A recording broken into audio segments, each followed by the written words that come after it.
હરે Krishna. કૃષ્ણાસ cuisine ગુજરાતીમાં આપનું હાર્દિક સ્વાગત કરીએ છીએ. જ્યારે પણ ઘરે કોઈ ચાટ બનાવવાનું મન થાય અને ત્યારે સૌ પ્રથમ આપણા માઇન્ડમાં જે વસ્તુ આવે તે છે પાણીપુરી.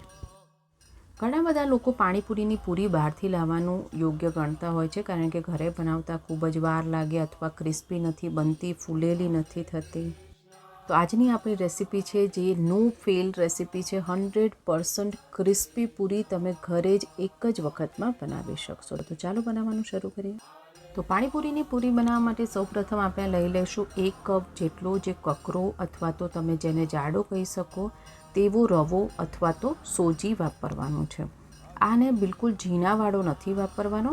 અને આ રેસીપીમાં જે મેઝરમેન્ટ આપેલ છે અને જે વસ્તુઓનો ઉપયોગ કરવાનું કીધેલ છે તે જ વસ્તુઓનો આમાં ઉપયોગ કરશો તો 100% પરફેક્ટ પૂરી બનશે.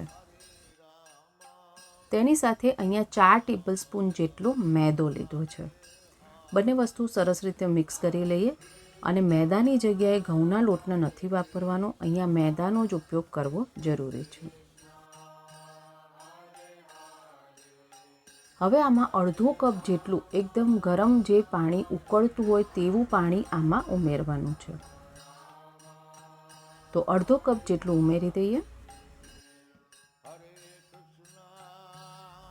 અત્યારે આ મિશ્રણ ગરમ છે તો ચમચીની મદદથી એક વખત મિક્સ કરી લઈએ.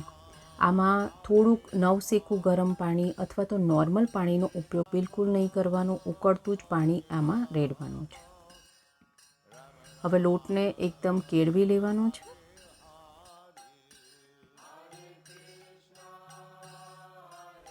લોટ બાંધતી વખતે પહેલાં એકદમ સરસ રીતે મસળી લેવાનો. જો કદાચ એવું લાગે તો 1 ચમચી જેટલું જ પાણી તેમાં ઉમેરવું, એનાથી વધારે નહીં તો લોટ જે છે એ ખૂબ જ ઢીલો થઈ જાય છે, એટલે વધુ નથી ઉમેરવાનું.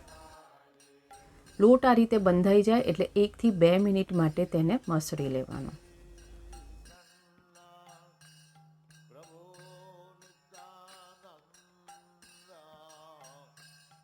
થોડોક ભીનો હોય તેવા કપડાથી તેને 15 મિનિટ માટે ઢાંકી દેવાનો છે. એકદમ ભીનું ના હોવું જોઈએ કપડું. 15 મિનિટ થઈ ગઈ છે. ફરીથી એક વખત લોટને મસળી લઈએ. 15 થી 20 મિનિટ સુધી જ રાખવાનો છે, તેનાથી વધુ સમય નથી રાખવાનો.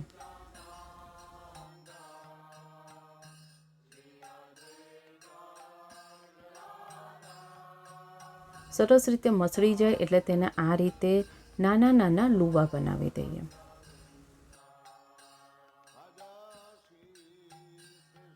આ રીતે દબાવી અને બધા જ લુવા તૈયાર કરી લઈએ. પહેલેથી જ આ રીતે તૈયાર કરીને રાખવાથી પાણીપુરીની પૂરી બનાવતી વખતે ફટાફટ બની જશે. ઉપરથી થોડોક મેદો છાંટી દઈએ જેથી તે એકબીજાને ચોંટી ના જાય.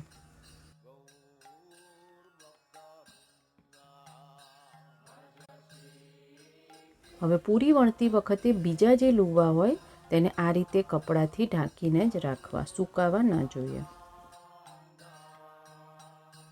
હવે એક એક પૂરી લઈને વણતા જઈએ. પૂરીને એકદમ જાડી પણ નથી વણવાની અને એકદમ પતલી પણ નહીં. મીડિયમ સાઇઝની પૂરી વણવાની છે.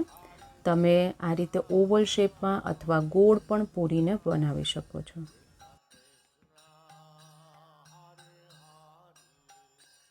આ રીતે એક કોટન કપડા ઉપર તેને એક એક કરીને મૂકતા જવાનું છે. હવે બીજી પૂરી વણી લઈએ. વણતા જવાનું અને કપડા ઉપર લાઇનમાં જ ગોઠવતા જવાનું છે. આ રીતે બધી જ પૂરી લાઇનમાં ગોઠવી દેવાની.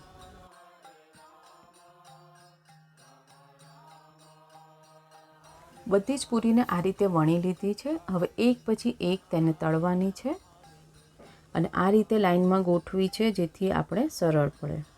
હવે આપણે જે પહેલાં પૂરી વણીને રાખી હતી તે ઉપરથી થોડીક આમ સુકાઈ હશે અને નીચેની તરફ થોડી ભીની હશે. તો જે ભીનોવાળો જે ભાગ છે એ જ આપણે તેલમાં પહેલાં જવા દેવાનો છે. તો ચાલો તળવાનું શરૂ કરીએ. તો હવે જે પહેલાં જ તળીને રાખી હતી તે જ પૂરી આપણે તળવાની છે. હું વારંવાર એટલા માટે કહી રહી છું કે જેથી આપણને પરફેક્ટ બધી જ પૂરી આપણને ફૂલેલી મળે. આ રીતે એક એક પૂરી નાખવાની છે અને આ રીતે જારાથી જરાક પ્રેસ કરીશું તો પૂરી ફૂલીને આ રીતે આવતી જશે. તમે જોઈ શકો છો કે બધી જ પૂરી આ રીતે એક એક કરવાથી ફૂલતી જશે.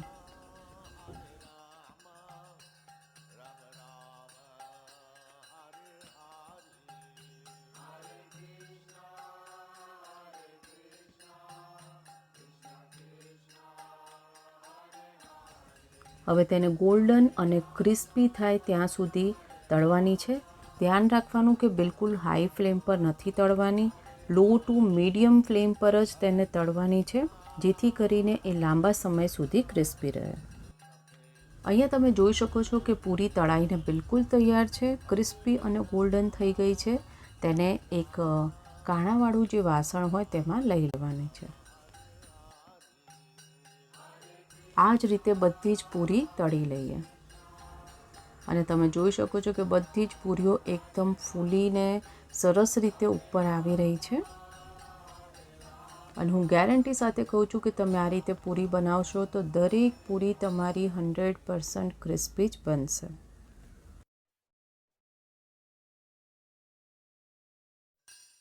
તળાઈને બિલકુલ તૈયાર છે. બધી જ પ્લેટમાં લઈ લઈએ.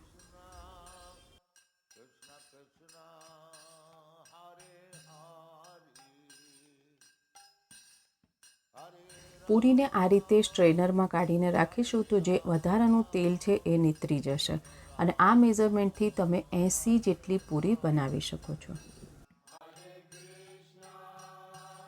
અને અહીંયા તમે જોઈ શકો છો કે આ બધી જ પૂરીમાંથી ફક્ત 4 કે 5 જ પૂરી જે ફૂલીને નથી આવી, તેને તમે કોઈ પણ સેવ પૂરીમાં વાપરી શકો છો, પણ બાકીની બધી જ પૂરી આ રીતે ફૂલીને જ બનશે. તમે જોઈ શકો છો કે પૂરી કેટલી ક્રિસ્પી બની છે.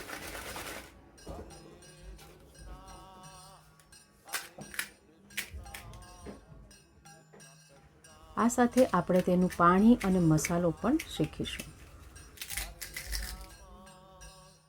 જો તમને આવી પ્રસાદની રેસિપીઝ પસંદ આવતી હોય તો લાઇક, શેર, સબસ્ક્રાઈબ કરો અને બાજુમાં આપેલ બેલ આઇકોન પર ક્લિક કરો જેથી પ્રસાદની રેસિપીઝ તમને મળતી રહે.